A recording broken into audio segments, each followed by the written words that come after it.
യുഎൽ നിന്ന് ഷിനോജ് ഷംസുദ്ദീൻ കൂടെ ചേരുകയാണ്. ഷിനോജ്, അക്ഷരാർത്ഥത്തിൽ ജനജീവിതം സ്തംഭിച്ച ഒരു പകൽ കടന്ന് വീണ്ടും രണ്ടാമത്തെ ദിവസത്തിലേക്ക് എത്തുമ്പോഴും പശ്ചിമേഷ്യക്കാരെ സംബന്ധിച്ചിടത്തോളം ആശ്വസിക്കാനുള്ള ഒട്ടും സാഹചര്യം ഉണ്ടായിരുന്നില്ല എന്നുള്ളതാണ്.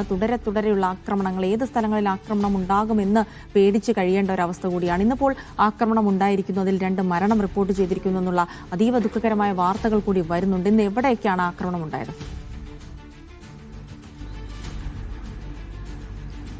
ജിൻസി, ഇന്ന് രാവിലെ മുതൽ യുഎഇയുടെ പല ഭാഗങ്ങളിലും സ്ഫോടന ശബ്ദങ്ങൾ റിപ്പോർട്ട് ചെയ്തിരുന്നു. ഇപ്പോൾ ഇന്നലെ രാത്രി നടന്ന ആക്രമണത്തിലാണ് അബുദാബി സായിദ് ഇന്റർനാഷണൽ എയർപോർട്ടിൽ ഒരാൾ മരിച്ചു എന്നുള്ള അധികൃതർ സ്ഥിരീകരിക്കുന്നത്. അവിടെ 7 പേർക്ക് പരിക്കേൽക്കുകയും ചെയ്തിട്ടുണ്ട്. അതോടൊപ്പം ദുബായ് അന്താരാഷ്ട്ര വിമാനത്താവളത്തിലും കഴിഞ്ഞ രാത്രി ആക്രമണമുണ്ടായി. അവിടെ ഡ്രോണിന്റെ അവശിഷ്ടങ്ങൾ പതിച്ച് ഒരു 4 വിമാനത്താവളം ജീവനക്കാർക്കാണ് പരിക്കേറ്റത് എന്നാണ് പറയുന്നത്. ഇന്നലത്തെ മരണം കൂടി ചേർത്താണ് 2 മരണം റിപ്പോർട്ട് ചെയ്യപ്പെടുന്നത്. മൊത്തം ഇപ്പോൾ 17 പേർക്ക് പരിക്കേറ്റിട്ടുണ്ട്. അല്പം മുമ്പ് ദുബായ് അതോറിറ്റി കൺഫേം ചെയ്യുന്നതനുസരിച്ച് താമസ മേഖലയിലേക്ക് വന്ന ഒരു ഡ്രോൺ ഇന്റർസെപ്റ്റ് ചെയ്യുന്നതിനിടയിൽ അതിന്റെ അവശിഷ്ടങ്ങൾ പതിച്ച് 2 പേർക്ക് പരിക്കേറ്റിട്ടുണ്ട്.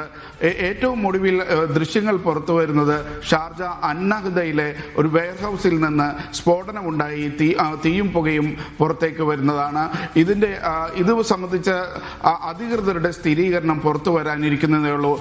ഏത് തരത്തിലാണ് അവിടെ സ്ഫോടനമുണ്ടായത് എന്നുള്ള കാര്യത്തിലും ഏത് തരത്തിലാണ് അവിടെ തീപിടുത്തമുണ്ടായത് എന്നുള്ള കാര്യത്തിൽ അത് സംബന്ധിച്ച ഔദ്യോഗിക സ്ഥിരീകരണം വരുന്നതേ ഉള്ളൂ.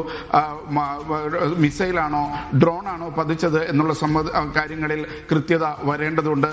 പക്ഷേ കഴിഞ്ഞ മണിക്കൂറുകളിൽ ദുബൈയുടെയും ഷാർജയുടെയും പല ഭാഗങ്ങളിലും സ്ഫോടന ശബ്ദം കേൾക്കുന്നു എന്ന് ആളുകൾ റിപ്പോർട്ട് ചെയ്യുന്നു. പലയിടത്തും അത്തരത്തിലുള്ള ദൃശ്യങ്ങൾ പുറത്തു വരികയും ചെയ്തിരുന്നു. നമുക്ക് തന്നെ പല സ്ഫോടന ശബ്ദങ്ങളും താമസ സ്ഥലത്ത് നിന്ന് കേൾക്കാൻ കഴിയുമായിരുന്നു. ഇത്തരത്തിൽ ഇന്ന് യുഎഇയിൽ പൊതു അവധിയാണ്. ഞായറാഴ്ച ആയതുകൊണ്ട് തന്നെ സ്ഥാപനങ്ങളൊക്കെ മുടക്കാണ്. പക്ഷേ ജനജീവിതം പൂർണ്ണമായി സ്തംഭിച്ചു എന്ന് പറയാൻ കഴിയില്ല. കാരണം നിർദ്ദേശമനുസരിച്ച് പലരും വീടുകളിൽ തുടരുകയാണ്. സുരക്ഷിത സ്ഥാനങ്ങളിൽ തുടരണം എന്നാണ് ദുരന്ത നിവാരണ സമിതി നിർദ്ദേശം നൽകിയിട്ടുള്ളത്. അതുകൊണ്ട് തന്നെ പലരും വീടുകളിൽ തുടരുകയാണ്. ക്ലാസുകൾ ഓൺലൈനിലേക്ക് മാറിയിട്ടുണ്ട്. മാർച്ച് 4 വരെ ക്ലാസുകൾ ഓൺലൈനിലേക്ക് മാറ്റിക്കൊണ്ട് വിദ്യാഭ്യാസ മന്ത്രാലയം നിർദ്ദേശം നൽകിയിട്ടുണ്ട്. പക്ഷേ അടുത്ത ദിവസങ്ങളിൽ CBSEയുടെ പരീക്ഷ നടക്കുന്നുണ്ട്. അത് മാറ്റുമോ എന്നുള്ള ഒരു അന്വേഷണത്തിലാണ് രക്ഷിതാക്കളും മറ്റുള്ളത്.